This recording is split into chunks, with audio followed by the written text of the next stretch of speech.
Hello viewers, college शिक्षा विभाग राजस्थान की ओर से ज्ञानदूत 2.0 कार्यक्रम के अंतर्गत आज मैं आपको पादप ऊतक संवर्धन अर्थात माइक्रो प्रोपगेशन पर आज अपना लेक्चर देने जा रही हूँ।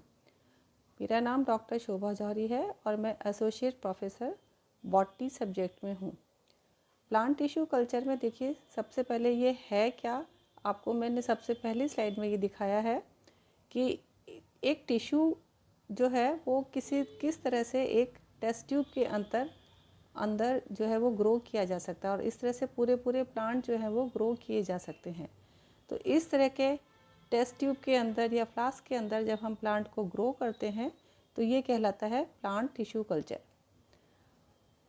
आगे की स्लाइड पे आपको इसमें कैसे करते हैं और इसकी विधि क्या क्या है ये मैं आपको बताऊंगी।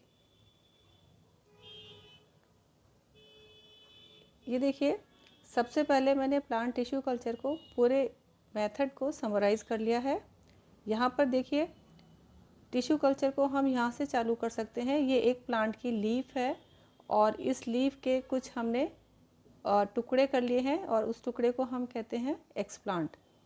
इस एक्सप्लांट को हम किसी भी मीडियम पर जब एसेप्टिक कंडीशंस में कल्चर करते हैं तो ये देखिए इस तरह से कैलस प्राप्त होता है और ये callus undifferentiated mass of cells होता है और इस अनडिफ्रेंशिएटेड मास ऑफ सेल्स को हम आगे सस्पेंशन कल्चर से सेपरेट भी कर सकते हैं सेल्स को, और आगे इसको फिर फिल्ट्रेट करके और फिर से सिंगल सेल आइसोलेट करके आगे कल्चर किया जा सकता है और माइक्रो चैम्बर में भी कल्चर किया जा सकता है। अगेन कैलस ग्रो किया जा सकता है और इस कैलस से प्लांटलेट भी बनाया जा सकता है।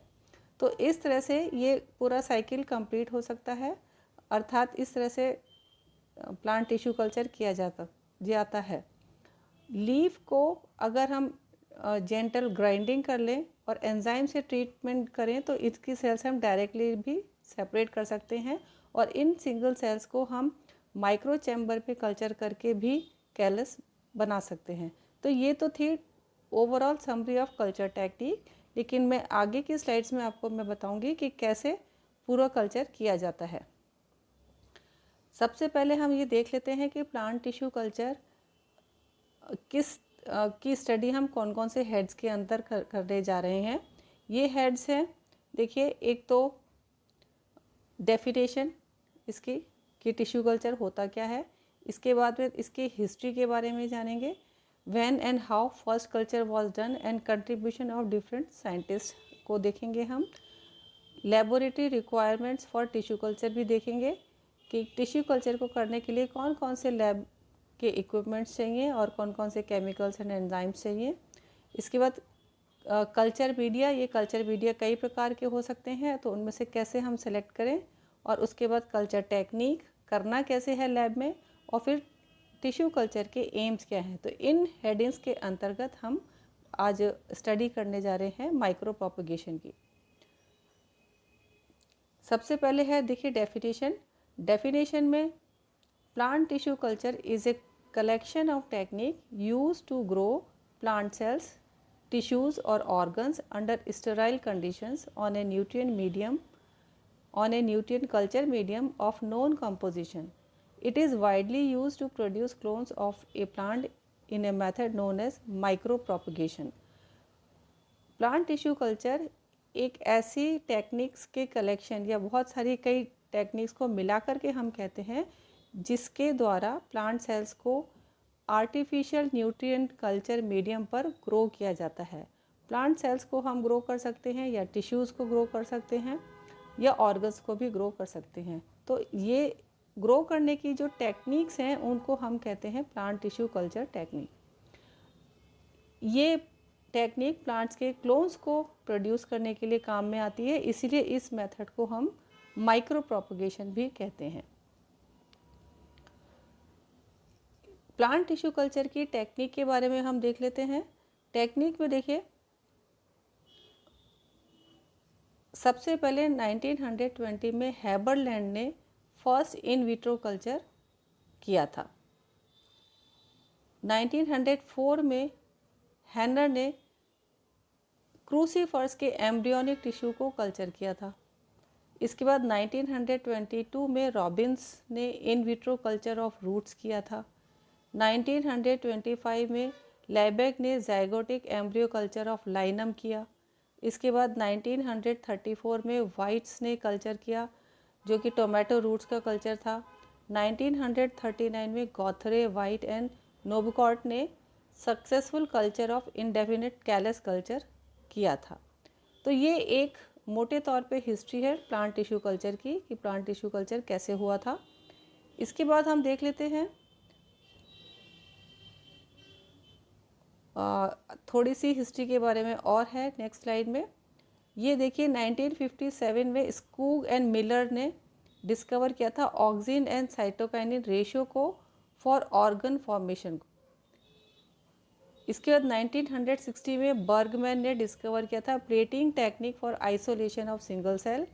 1970 में पावर ने सक्सेसफुल प्रोटोप्लास्ट फ्यूजन किया। 1970 में माहेश्वरी एंड गुहा ने एंथर कल्चर को किया था सबसे पहले। ये दोनों इंडियन साइंटिस्ट थे। और 1978 में मेल्चर्स ने successful culture of somatic hybrid pomato को किया था। ये पोमेटो जो है वो एक हाइब्रिड प्लांट है, पोटैटो एंड टोमेटो का हाइब्रिड प्लांट। इसके बाद में हम देखते हैं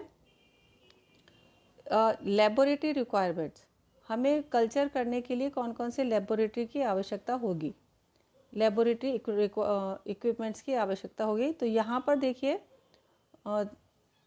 ये देखिए हैं एक तो ऑटोक्लेव, ये ऑटोक्लेव है और इसी ऑटोक्लेव का मैंने एक लाइन डायग्राम करके आपको अंदर से इसका इंटरनल स्ट्रक्चर समझाने की कोशिश करी है। ये ऑटोक्लेव बहुत ही मेन पार्ट होता है टिश्यू कल्चर में, क्योंकि ऑटोक्लेव से ही सारा मीडियम और सारा ग्लासवेयर स्टरलाइज होता है। इस ऑटोक्लेव में देखिए ये एक प्रेशर इंडिकेटिंग वॉच लगी हुई है, यहाँ से प्रेशर रिलीज़ होता है और ये इसके सारे नॉब्स हैं जिनके द्वारा हम इसको एयर टाइट बंद कर देते हैं और इसको इलेक्ट्रिसिटी से कनेक्ट करके अंदर पानी गर्म करके ऑटोक्लेव को हम टिश्यूज़ को और ग्लासवेयर्स को स्टरलाइज करते हैं। यहाँ पर हम देख लेते हैं इसके कौन कौन से पार्ट हैं। देखिए ये लिड है, ढक्कन है जो कि खुल जाता है और बंद हो जाता है। ये स्क्रू है, यहाँ पे सेफ्टी वॉल लगा हुआ है जिस तरह की कि आप जानते होंगे कि प्रेशर कुकर में जैसे प्रेशर बन जाता है तो सेफ्टी वॉल भी होता है एक, जहाँ पे सीटी होती है उसके नीचे, उसी तरह से इसमें भी यहाँ पर एक सेफ्टी वॉल लगा हुआ होता है। एयर रिमूवर वॉल भी है, प्रेशर कंट्रोल सिस्टम है यहाँ पे। ये एक ग्रिड बनी हुई है, ये देखिए ये पूरी ग्रिड है और इस ग्रिड में ये परफोरेटेड है जिसके नीचे ये पानी है और ये इधर देखिए ये हीटिंग एलिमेंट्स हैं। तो इधर एयर से इसको इलेक्ट्रिसिटी से कनेक्ट करके जब पानी गर्म करते हैं तो ये इस पूरे एरिया में ये यहाँ पे स्टीम बन जाती है और इस स्टीम को प्रेशर में, हाई प्रेशर में जब हम रखते हैं तो ये चीज़ों को स्टरलाइज कर देता है। तो ये एक बेसिक प्रिंसिपल हुआ एक ऑटोक्लेव के फंक्शन का। इसके बाद हम नेक्स्ट देखेंगे टिश्यू कल्चर करने के लिए लैमिनर एयर फ्लो कैबिनेट की भी आवश्यकता होती है। ये laminar air flow cabinet labs में प्रेजेंट हो सकता है। ये एक टेबल लाइक स्ट्रक्चर है और इस स्ट्रक्चर, ये देखिए टेबल है, ये इसकी एक वर्किंग स्पेस है। यहाँ पे अंदर यूवी लाइट्स लगी हुई होती हैं जिससे कि ग्लासवेयर्स जो है वो स्टरलाइज हो जाते हैं। ये वर्किंग स्पेस है और इसमें एयर फिल्टर होकर के आती रहती है जिससे कि स्टरलाइज या एक प्योर एयर वातावरण में हम कल्चर या इनोकुलेशन कर सकें। तो इस स्ट्रक्चर को कहते हैं लैमिनर एयर फ्लो कैबिनेट और इसमें हम टिश्यू को ट्रांसफ़र करने का काम करते हैं या एक्सप्लांट को न्यूट्रिएंट मीडियम पर ट्रांसफ़र करने का काम करते हैं। इसके बाद में आता है नेक्स्ट, इसी का ही एक लाइन डायग्राम है। ये देखिए लाइन डायग्राम है, इसमें हीपा फिल्टर्स लगे हुए हैं, ये आपको मैंने बताने की कोशिश करी है। यहाँ पे देखिए लाइट्स हैं, ये यूवी लाइट्स हैं।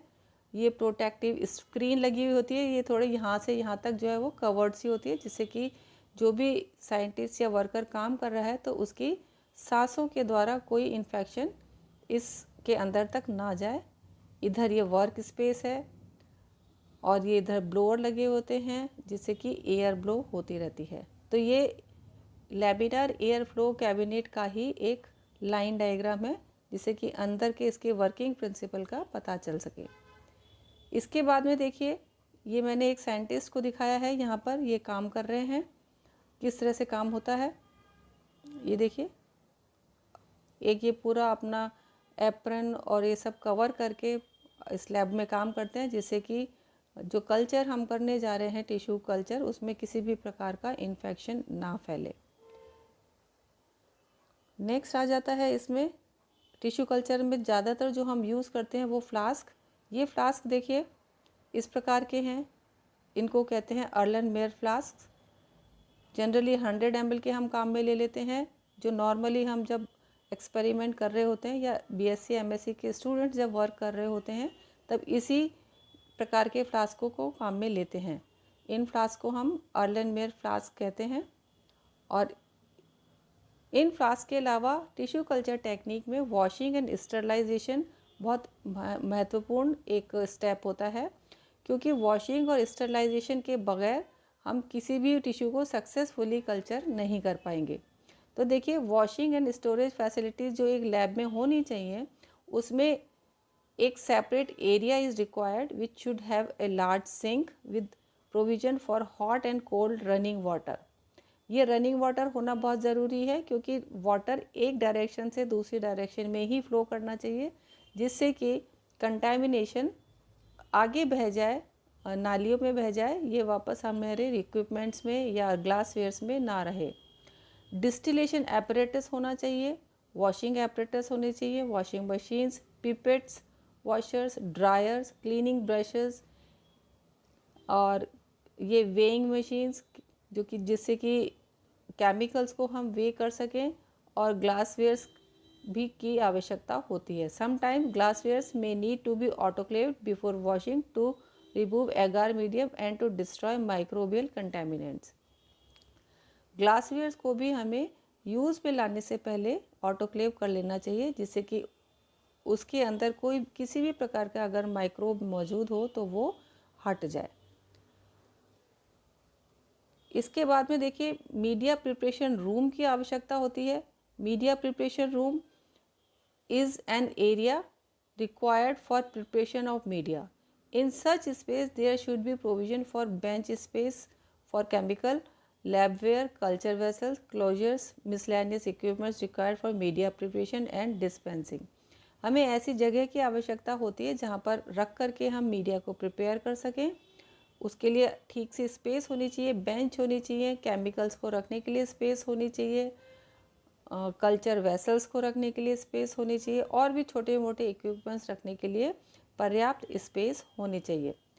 इन this room provision is also made for placing hot plates और stirrers, pH meters, balance, oven, water bath, burners, autoclave, vessels, refrigerator etcetera.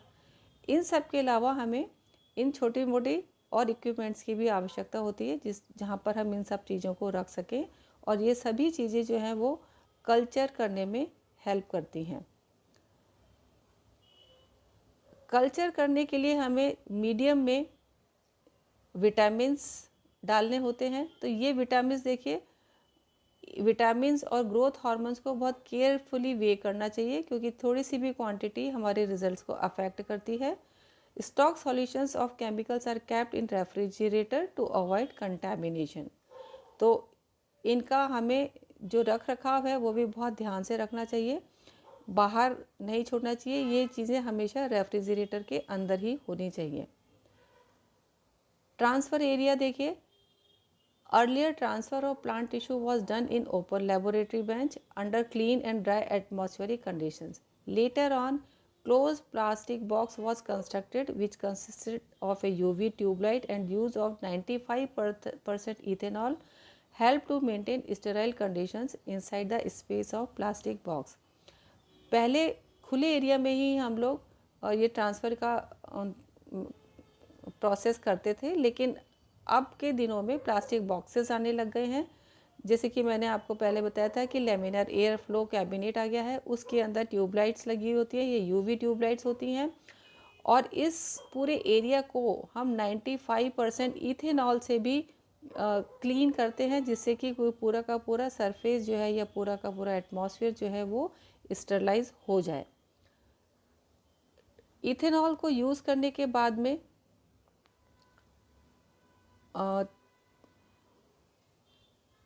culture medium and glasswares are autoclaved at 100 degrees Celsius for 20 minutes।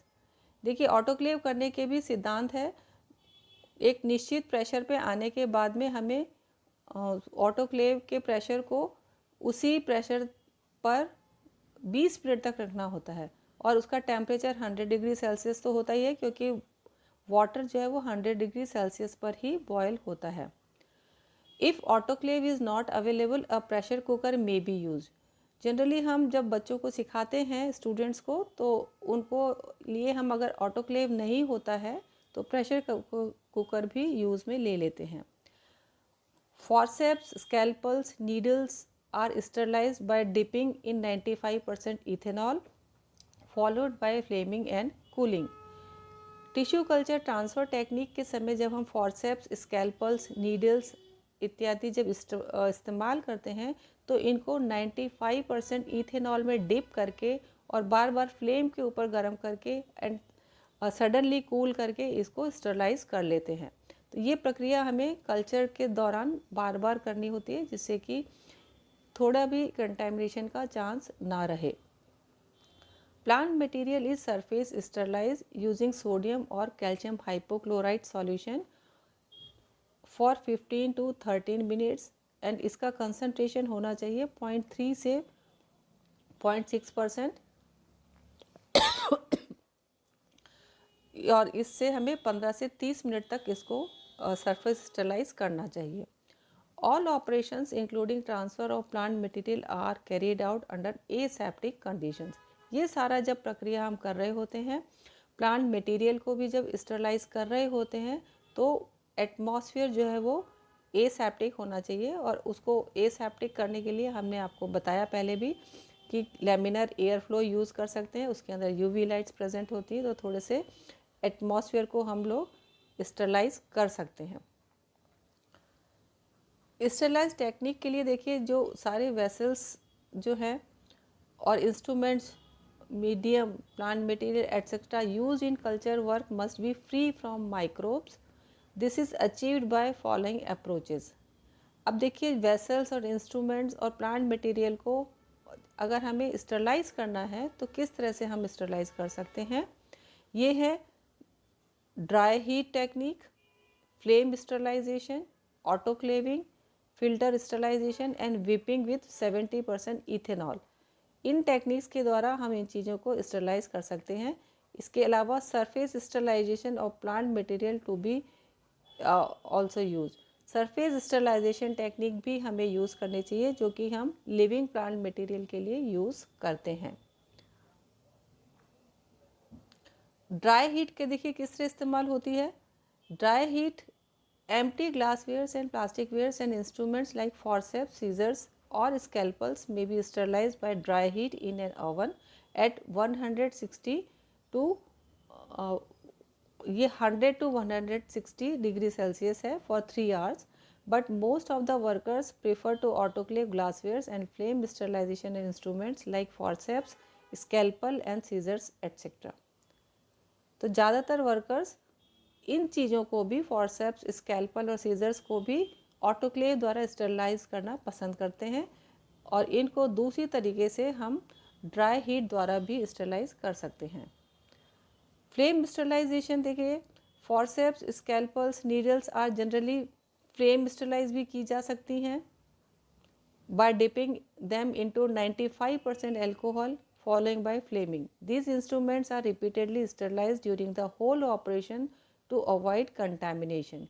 It is customary to flame the mouths of the culture vessels prior to inoculation or subculture। जिस भी flask में हम culture करने जा रहे हैं तो उस फ्लास्क को भी हम उसके माउथ को भी थोड़ा सा स्टरलाइज कर लेते हैं इनॉकुलेशन करने से पहले। ऑटोक्लेविंग देखिए किस तरह से होता है। ऑटोक्लेविंग कल्चर वेसल्स एम्प्टी हो या मीडिया कंटेनिंग कल्चर वेसल्स हो, these are sterilized by heating in an autoclave or a pressure cooker to 121 degree Celsius at 15 psi pounds per square inch pressure for 15 to 40 minutes depending upon the quantity of the culture media. उसके आधार पर हम इसका sterilization का duration decide करते हैं कि हमने क्या चीज़ मीडिया में यूज़ की है। फिल्टर स्टरलाइजेशन टेक्निक भी यूज़ होती हैं। Filter sterilisation some growth regulators like gibberellic acids, abscisic acid, zeatin और सम विटामिन्स एंड एंजाइम्स ये हीट लेबाइल होते हैं, अर्थात इनको गर्म करने से इनकी प्रॉपर्टी नष्ट हो जाती है। ऐसे compound these are compounds are sterilised by passing their solution through a membrane filter of 0.45 micron और lower pore size. Member filter is held in a suitable assembly and it should be sterilized also. Filter sterilized compounds are used to autoclave and cool media. कुछ compounds ऐसे होते हैं जैसे कि growth hormones, gibberellic acid, abscisic acid etcetera, vitamin और enzyme जो कि गर्म करने से ख़राब हो सकते हैं, उनकी प्रॉपर्टी ख़त्म हो सकती हैं। तो ऐसे केमिकल्स को फिल्टर मेम्ब्रेन द्वारा फिल्टर करके हम स्टरलाइज करते हैं। और ये फिल्टर मेम्ब्रेन में पोर साइज जो है देखिए 0.45 माइक्रोन या इससे भी कम होना चाहिए। और ये एक वैक्यूम प्रेशर पंप होता है, उसकी सहायता के थ्रू किया जाता है और जो भी सॉल्यूशन होता है वो उस वैक्यूम प्रेशर पंप और इस फिल्टर के थ्रू फिल्टर हो जाता है। और इसके बाद में मीडिया को हम अपने ऑटोक्लेव कर सकते हैं या कूल कर सकते हैं। नेक्स्ट आता है laminar airflow cabinet are used to create aseptic working space by blowing filter sterilized air through an enclosed space। जो laminar airflow था उसमें एक sterilized air blow होती है और ये जो space होता है वह enclosed होता है। The air is first filtered through a coarse pre-filter to remove large particles. It is then through HEPA filter. It is passes through then HEPA filter. HEPA means high efficiency particulate air filter. The sterilized air blow through the cabinet. तो इस laminar air flow में HEPA filters लगे हुए होते हैं जिसके through sterilised air blow होती है। इसके बाद में देखिए विपिंग विद 70% एल्कोहल से भी हम बाकी वर्किंग प्लेटफॉर्म को क्लीन कर सकते हैं। लैमिनर एयर फ्लो के कैबिनेट को क्लीन कर सकते हैं। Hands of working person clean कर सकते हैं और 70% इथाइल एल्कोहल को भी यूज़ किया जा सकता है। एंड ये सब यूज़ करने के बाद एल्कोहल को कुछ सेकेंड्स या मिनट के लिए हमें ड्राई भी करना चाहिए, नहीं तो इस तुरंत ही काम करने से सब एरिया में फायर या आग लगने की संभावना रहती है। सरफेस स्टरलाइजेशन, प्लांट मटेरियल के सरफेस स्टरलाइजेशन के लिए हमें एप्रोप्रिएट स्टरलाइजिंग एजेंट को इस्तेमाल करना चाहिए, जैसे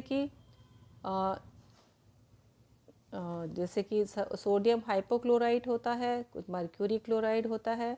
ये सारे जो केमिकल्स होते हैं ये लीफ सरफेस या जो भी एक्सप्लांट है उसकी सरफेस पे मौजूद प्लांट माइक्रोब्स को स्टरलाइज करने में हेल्प करते हैं।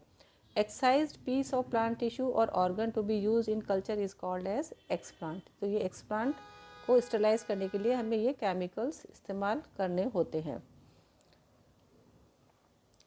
Different sterilising agents use for surface disinfection are calcium hypochloride 9 से 10% हम इसको यूज़ करते हैं। फिर सोडियम हाइपोक्लोराइड 2% सॉल्यूशन इसका यूज़ किया जाता है। मर्क्यूरी क्लोराइड यूज़ किया जाता है जिसका 0.1 से 1% सॉल्यूशन यूज़ होता है।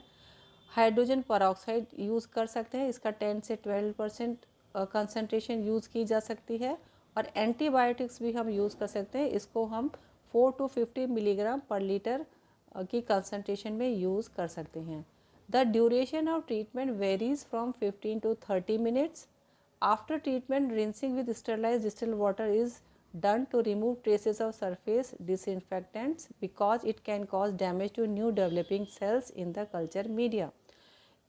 इन सब सरफेस स्टरलाइजेशन केमिकल्स को यूज़ करने के बाद में 15 से 30 मिनट तक हमें रनिंग डिस्टिल वाटर से भी इस एक्सप्लांट को धोना चाहिए, क्योंकि अगर ट्रेसेस ऑफ दीज केमिकल्स भी अगर एक्सप्लांट पर रह जाएंगे तो ये कल्चर में प्रोड्यूस होने वाली नई डेलिकेट सेल्स को ये डिस्ट्रॉय कर सकते हैं। तो एक्सप्लांट पे इन केमिकल्स की मात्रा बिल्कुल भी रहनी नहीं चाहिए और ये स्टरलाइज डिस्टिल वाटर्स द्वारा क्लीन करना बहुत ज़रूरी होता है। मीडिया कंपोजिशन देखिए, plant tissue culture media should generally contain some और all of the following components. इनमें ये वाले कंपोनेंट्स प्रेजेंट होते हैं, जैसे कि macronutrients, micronutrients, vitamins, amino acids और nitrogen supplements, sources of carbon, undefined organic supplements, growth regulators and solidifying agents. तो मीडिया में देखिए ये सारे कंपोनेंट्स होते हैं, macronutrients, micronutrients, vitamins, amino acids, carbon source, solidifying agents etcetera. The essential elements in plant cell or tissue culture media include besides C, H and O macro elements, ये देखिए ये वाले हैं, nitrogen, phosphorus, then potassium, magnesium, sulphur for satisfactory growth and morphogenesis. Culture media should contain at least 25 to 60 mm of inorganic nitrogen for satisfactory plant cell growth. Micronutrients में देखिए, micronutrients are also essential for plant tissue culture. इसमें शामिल है एक तो iron, then manganese, zinc, boron, copper, molybdenum, etc. Iron is usually the most critical of all micronutrients. The elements is used as either citrate or tartrate salts in culture media. However, there exist some problems with these compounds for their difficulty to dissolve and precipitate after media preparation. There has been trials to solve this problem by using ethylene diamine tetraacetic acid अर्थात EDTA iron चीलेट। कुछ elements ऐसे होते हैं जो कि culture media में normally dissolve नहीं हो पाते हैं या वो प्रेसिपिटेट हो जाते हैं। तो ऐसे एलिमेंट्स को डिज़ोल्व करने के लिए पहले हम इनको EDTA लाइक सॉल्यूशन में डिज़ोल्व कर लेते हैं, जिससे कि ये आगे चल कर के पूरे कल्चर मीडिया में इवनली डिज़ोल्व हो जाएं। इसके बाद में देखिए विटामिन्स एंड मायोइनोसिटॉल्स इसके कॉन्स्टिट्यूएंट्स होते हैं मीडिया के। इसमें thiamine B1, nicotinic acid, pyridoxine B6, ये सब असेंशियल पार्ट हैं। Thiamine is necessarily required by all cells for growth. Thiamine जो है वो सभी सेल्स की ग्रोथ के लिए बहुत असेंशियल है, इसलिए ये सभी प्रकार के मीडिया में काम में आता है। अमीनो एसिड्स में देखिए केसिन हाइड्रोलाइसेट होता है, एल ग्लूटामेन होता है, एल एस्पार्जिन होता है। Adenine are frequently use as sources of organic nitrogen in culture media. And इसके अलावा सॉलिडिफाइंग एजेंट भी होते हैं जो कि एगार, एगेरोज एंड जीलन गम हो सकते हैं। इसके बाद में देखिए cheap alternative provides another type of basics of culture media, जैसे कि potato starch, rice powder were also good gelling agents as agar. It was also experienced that combination of laundry starch, potato starch and semolina in ratio of 2:1:1 reduced cost of gelling agents by more than 70%.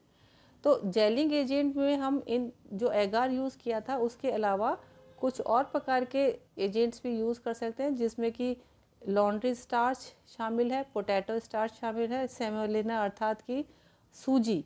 इनका ratio 2:1:1 के ratio में ये इसको हम काम में ले सकते हैं। ग्रोथ रेगुलेटर्स जो काम में आते हैं वो उसमें देखिए ये ग्रोथ रेगुलेटर्स हैं auxins, cytokinins, gibberellins, abscisic acid, और इनके प्रपोर्शन भी बहुत इम्पॉर्टेंट होते हैं टिश्यू कल्चर में। जैसे कि ऑक्सिन एंड साइटोकाइनिन का प्रपोर्शन रूटिंग एंड शूटिंग के लिए बहुत इम्पॉर्टेंट होता है। Their proportion determines the type of extent of organogenesis in plant cell cultures. तो ये सब चीज़ें बहुत इम्पॉर्टेंट हैं। और इसके बाद में देखिए ऑक्सिन्स जो कॉमनली हम काम में लेते हैं उनमें हैं ये इंडोल 3 एसिटिक एसिड, IAA जिसको कहते हैं, indole 3 butyric acid, 2,4 dichlorophenoxy acetic acid जिसको कि 2,4-D कहा जाता है, naphthalene acetic acid NaA। IAA is the only natural auxin occurring in plant tissue. जो प्लांट टिश्यू में जो नेचुरल ऑक्सिन होता है वो IAA अर्थात इंडोल 3 एसिटिक एसिड होता है। इसके अलावा हम अलग और भी प्रकार के ऑक्सिन्स यूज़ कर सकते हैं प्लांट टिश्यू कल्चर के अंदर। तो ऑक्सिन्स के अलावा जो और नेक्स्ट हम ग्रोथ रेगुलेटर्स यूज़ करते हैं वो हैं साइटोकाइनिन्स। साइटोकाइनिन्स में देखिए BAP है, BAP एक मिनट, देन 2ZIP जिसको कि 6 डाइमिथाइल अमीनोप्यूरिन भी कहते हैं, और जिएटिन काम में ले सकते हैं, TDZ काम में ले सकते हैं, और जिएटिन काम में ले सकते हैं, 2IP काम में ले सकते हैं। ये नेचुरल अकरिंग साइटोकाइनिन्स हैं। इन सब में जिएटिन जो होता है वो सबसे मोस्ट इफ़ेक्टिव होता है। इन culture media cytokinins proved to stimulate cell division, induce shoot formation and axillary shoot proliferation and to retard root formation। तो टिश्यू कल्चर में साइटोकाइनिन जो है वो सेल डिवीजन को स्टिमुलेट करती है, और ये साइटोकाइनिन शूट फॉर्मेशन भी इंड्यूस करते हैं। इसके अलावा एक्सिलरी शूट प्रोलिफरेशन भी करते हैं साइटोकाइनिन्स, लेकिन रूट फॉर्मेशन को ये रिटार्ड करते हैं, अर्थात कुछ ना कुछ हद तक उनकी को रोकते भी हैं। इसके बाद में देखिए जिब्रेलिन्स आते हैं। Gibberellins comprise more than 20 compounds of which GA3 is the most frequently used gibberellin. These compounds enhance growth of callus and help elongation of dwarf plants. Gibberellins जो है वो बहुत सारे डिफरेंट हार्मोन्स का एक कॉम्बिनेशन है जिसमें कि मोर देन 20 कंपाउंड्स होते हैं, और इनमें से मोस्ट कॉमन कंपाउंड है GA3। और ये GA3 कंपाउंड जो है वो किसी भी प्लांट के बौनेपन को करेक्ट करने में काम में आते हैं। Other growth regulators are sometimes added to plant tissue culture media as abscisic acid, a compound that is usually supplemented to inhibit or stimulate callus growth depending upon the species. It enhances shoot proliferation and inhibits later stages of embryo development. Abscisic acid भी use किया जाता है tissue culture medium में, और ये abscisic acid कहीं पर तो किसी मीडियम में ये कैलस ग्रोथ को स्टिमुलेट करता है और कहीं पर ये इसको इनहिबिट भी करता है। ये डिपेंड करता है किस प्लांट के लिए हम इसको यूज़ कर रहे हैं और कितने कंसंट्रेशन में यूज़ कर रहे हैं।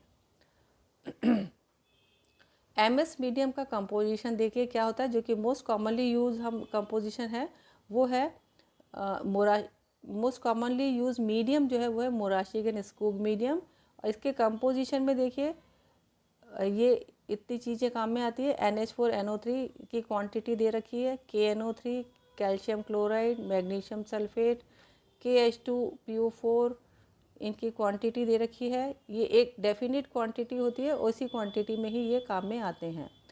माइक्रो न्यूट्रिएंट्स में क्वांटिटी दे रखी है KI की 0.83 मिलीग्राम पर लीटर, H3BO3 6.20 मिलीग्राम पर लीटर, MnSO4.4H2O की 8.6 मिलीग्राम पर लीटर, और इसी तरह ये सारे माइक्रो न्यूट्रिएंट्स इसमें काम में आते हैं। ये देखिए लास्ट में फिर से मैंने इसको कल्चर में करते हुए किसी साइंटिस्ट को दिखाया है, और इस तरह से ये एक टिश्यू कल्चर के द्वारा ये देखिए आप कैलस ग्रो हो जाता है। ये देखिए कैलस ग्रो हो रहा है और ये टेस्ट ट्यूब्स में ये प्लांटलेट्स ग्रो हो जाते हैं। तो ये सभी देखिए कहलाता है कैलस कल्चर, और ये देखिए प्लांट्स भी ग्रो हो गए हैं। तो इस तरह से प्लांट टिश्यू कल्चर या माइक्रो प्रोपगेशन में किस प्रकार से हमें स्टरलाइजेशन टेक्निक्स को यूज़ करना चाहिए और किस किस प्रकार के मीडिया कंपोनेंट्स या न्यूट्रिएंट्स की आवश्यकता होती है, और उनको किस कंसंट्रेशन में इन ग्रोथ रेगुलेटर्स का इस्तेमाल करना चाहिए, ये सब मैंने आज आपको इस स्लाइड में बताया। और इसके बाद में देखिए जब कल्चर हो जाता है, हम सारा सक्सेसफुली कर लेते हैं, तब ये देखिए हमारे पास कल्चर चैम्बर होता है। ये चैम्बर में इस तरह से हम अपने कल्चर्स को रख देते हैं और फिर इनको इंक्यूबेट होने देते हैं एक डेफिनेट टेम्परेचर और लाइट कंडीशन में, और उसके बाद में ये प्लांट्सलेट्स फ्लास्क के अंदर या जार्स के अंदर ग्रो होने लगते हैं। तो इस तरह से आर्टिफिशियली हम लैब के अंदर या टेस्ट ट्यूब्स में या फ्लास्क में पूरा प्लांट ग्रो कर सकते हैं।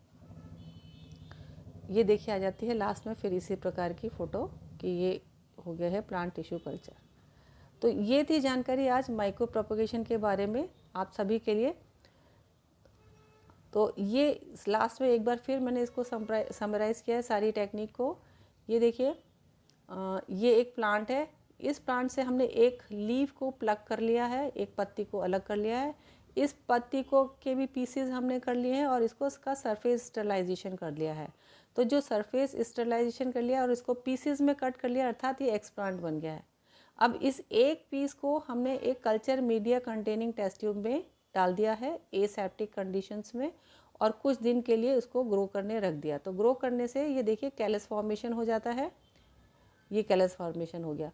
अब इसको ग्रो करने देते हैं सब कल्चर करके, तो ये और कैलस की ग्रोथ हो जाती है। और इसके बाद में अगर हमने इस न्यूट्रिएंट मीडियम में प्रॉपर साइटोकाइनिन एंड ऑक्सिन्स की कंसंट्रेशन यूज़ करी है, तो इसमें शूट एंड रूट फॉर्मेशन भी होने लगते हैं। और जब शूट एंड रूट फॉर्मेशन हो जाता है तो ये वापस से कंप्लीट प्लांट भी बन जाता है। और इस प्लांट का अगर हार्डनिंग हम कर देंगे तो ये वापस से हम इसको फील्ड में ग्रो कर सकते हैं। तो ये एक समराइजेशन है पूरे कल्चर टेक्निक्स का कि प्लांट टिश्यू कल्चर टेक्निक्स में कौन कौन से स्टेप्स इन्वॉल्व होते हैं। तो टिश्यू कल्चर करने के एम क्या हो सकते हैं, ये देखिए एम है to produce exact copies of plantlets that produce particularly good flowers, fruits, etc., to produce virus-free plants, to quickly produce mature plants, and to produce many plants from small parent material. ये plant tissue culture के AIIMS हो सकते हैं। इतनी जानकारी के लिए आपको बहुत बहुत धन्यवाद। और प्रधान संपर्क ये है आयुक्तालय कॉलेज शिक्षा, ब्लॉक 4, शिक्षा संकुल परिसर, JLN रोड, जयपुर, राजस्थान। और इस ईमेल पर भी आप अपने किसी भी समस्या का समाधान इस वीडियो से संबंधित पा सकते हैं। Thank you.